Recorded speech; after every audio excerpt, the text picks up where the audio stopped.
Hello, this is Nathaniel Rigo. Today we'll be talking about the top 5 adult jokes and serious issues referenced and depicted in pop culture mediums. If you have kids, then to them, audience discretion is advised.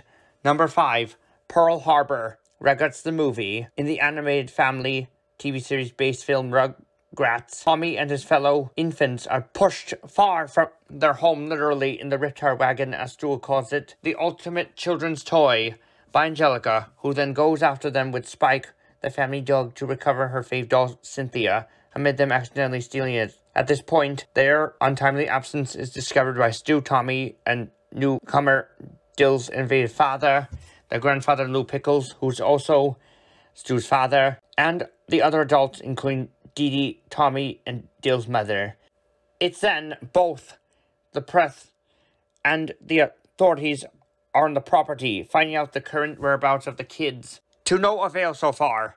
In one particular scene, Dee Dee scolds Stu for leaving the kids in the careless presence of Lou, quoting, "The man slept through Pearl Harbor for heaven's sake." To this, Lou makes a slightly likely but humorous excuse, quoting in reply, "I sounded the alarm as soon as I could." This refers to the treasonable act by Japan that savagely assaulted the naval base at Pearl Harbor in Hawaii on December 7th of 1941. It's what brought our dear nation into the Second World War in the first place. Plus, based on the minor dialogue in that scene, because Lou was asleep at the time that the Japanese committed mass treason this way, thousands of lost lives are on him. Therefore, the blood of many of those who lost their lives that dark day are on his hands. Number 4. The Earth is not to quake until the honeymoon, Aladdin and the King of Thieves, 1996. When Sir Luke and his squadron of thievish felons north of the 40 Thieves, led by the King of Thieves, a.k.a. Kasim, Aladdin's long-lost father, assumed dead years before, divert the guards during Jasmine and Aladdin's royal wedding, while Kasim seeks to claim the staff of the Oracle. So Luke off-screen uses his handheld blade weapon to penetrate the elephant in its behind, resulting in a major stampede to literally crash the party. Before that happens, it's then Genie quotes, "I thought the Earth was not supposed to move until the honeymoon." This poses a reference to real-life quote, to which is referred to as than just making out. Thus, it refers to gender-based activity, including couple-based genderism, male, female, bi, pan. This certain joke in a Disney movie may not be age-suitable for younger viewers, mainly young children, but I did like the prior quote pun where Saluk quotes, "Let me be the point man," as he is assaulting an elephant in its ramp. Number 3, Death of a Loved One, The Lion King, 1994 and 2019.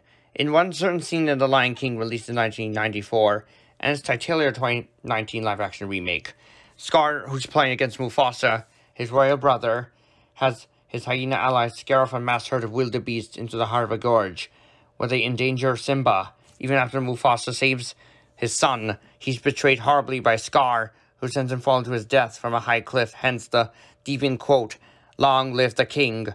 Despite Mufasa pleading for aid from his brother, Scar ends his own sibling out of his corrupt lust for power and sociopathic personality. It has scarred Simba for life, resulting in his self-imposed exile until he is an adult, returns to confront and subdue Scar for good, ridding the kingdom of his heathenish tyranny. Still, this scene in each medium is not only able to consume Simba with grieving sorrow, but also traumatized audience of the 1994 animated film and the 2019 titular live-action remake alike. Number 2, Police Brutality, Shrek 2. As the evil fairy godmother and her son Prince Charming meet with King Harold, who is hesitant to aid in their vile plot to usurp the throne of Far, Far Away through Charming's marriage and betrothal to Fiona, they conspire to have him get Fiona to consume love potion dose tea to make her fall for Charming the moment she kisses the putrid prince.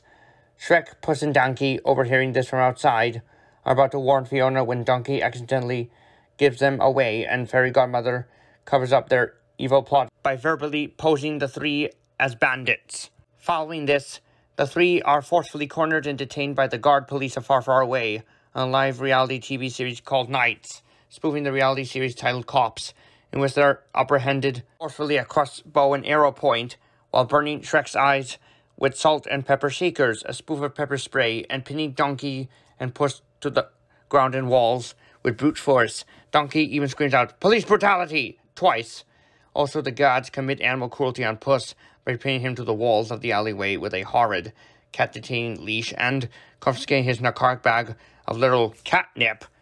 The catnip is what's a spoof of crack, embodying illegal drug possession, depicted in this particular scene.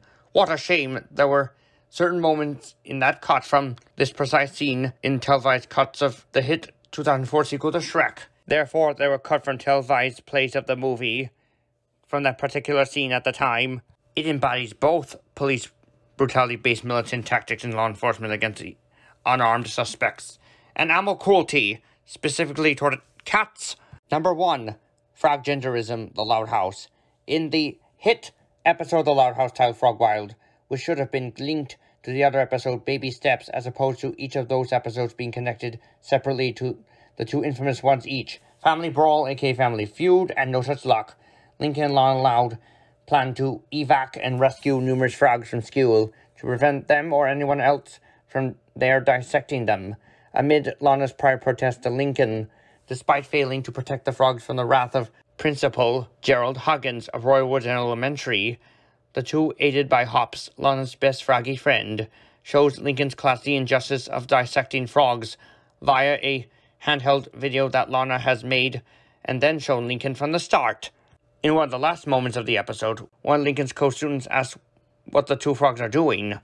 Lincoln's elementary school teacher, Miss Johnson, frantically takes notice of the two frogs off screen and censors it with a random poster yelling in fear, "Class dismissed!"